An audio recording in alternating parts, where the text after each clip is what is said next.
কি শাক চেনো কি? অনেকেই চেনো আবার অনেকেই চেনো না। এগুলো হলো খেসারি শাক। দেখো কি সুন্দর একটা নীল রঙের ফুল ফুটেছে, দেখো খেসারি শাকটার মধ্যে, দেখো ফুলটা কি সুন্দর।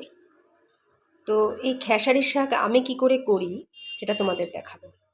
কি দারুণ দেখো শাকটা, তার মধ্যে ফুলটা দেখো এত সুন্দর। তো খেসারি শাক তোমরা খাও কে কে? এখানে আবার একটা কুড়িয়ে এসছে, আর এখানে নীল রঙের ফুলটা। শাক শাকগুলোর খালি পাতাগুলোকে নেওয়া হচ্ছে যে, আর ইয়েটা ফেলে দেওয়া হচ্ছে, খালি পাতা।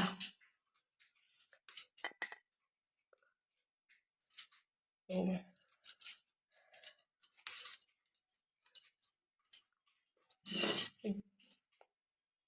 কাণ্ডটা শক্ত, পাতাগুলো নরম।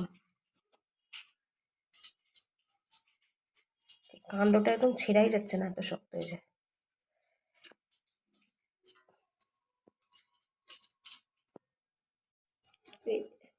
কাটা হয়ে গেল সব সরু সরু করে। এই শাকটা কিভাবে করবো, এটা খেসারি শাকটা এই যে ছোট ছোট করে কাটা হয়ে গেছে। এবার দেখো কি কি নিয়ে নিয়েছি। 5 ফোড়নে ফোড়ন দেবো, শুকনো লঙ্কা, আদা, আর এটা নিয়েছি চালের গুঁড়ো। এটা হচ্ছে চালের গুঁড়ো, এটা চালের গুঁড়ো নিয়েছি।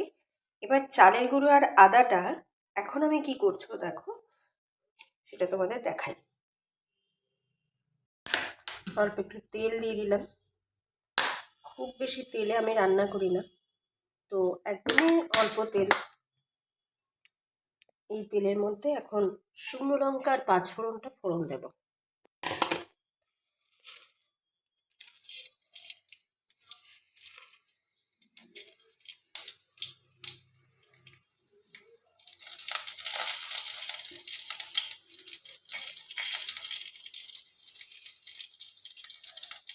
ফোড়নের যখন সুন্দর একটা গন্ধ আসবে,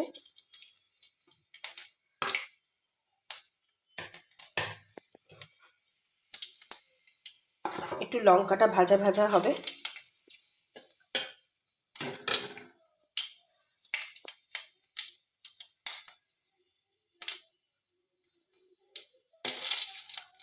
একটা সুন্দর কালার আসবে, লঙ্কাটা ভাজা ভাজা হবে, তখন হয়ে গেছে, একটা সুন্দর গন্ধ বেরোচ্ছে। শাকটা দিয়ে দেবো।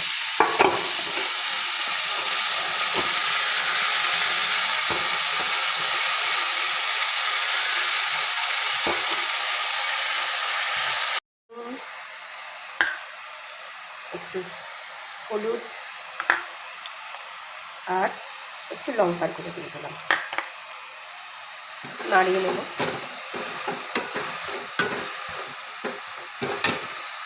ঢাকা দিয়ে দেবো, একটু সিদ্ধ হোক শাকটা, তারপরে বাকি সিদ্ধ হচ্ছে এদিকে, ততক্ষণে আমি চালের গুঁড়োটা জলে গুলে নেব, আর তার মধ্যে এই আদাটুকুনি দিয়ে দেবো।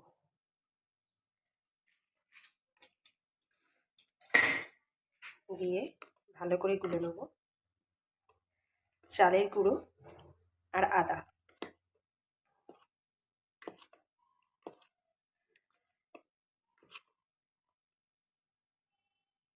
শাকটা অলরেডি হয়ে গেছে,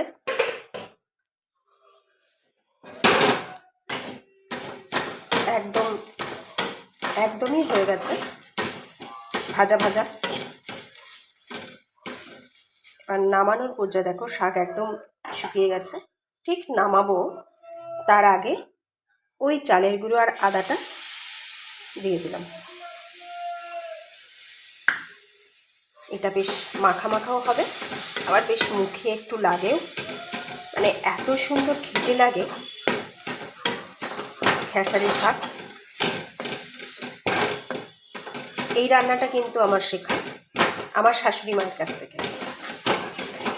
এই শাশুড়ি মা আমাকে এই রান্নাটা শিখিয়েছিলেন, বলেছিলেন নামানোর আগে এই জিনিসটা দিলে রান্নাটার টেস্টটাই দারুণ হয়ে যায়। পুরো শাকটা দেখো কেমন, এই দেখো কেমন দলা মতো পাকিয়ে গেল, টেস্টও হয় দুর্ধর্ষ টেস্ট।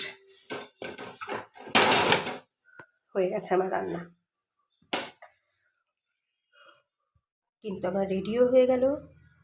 আর ডেকোরেশনটা হয়ে গেল।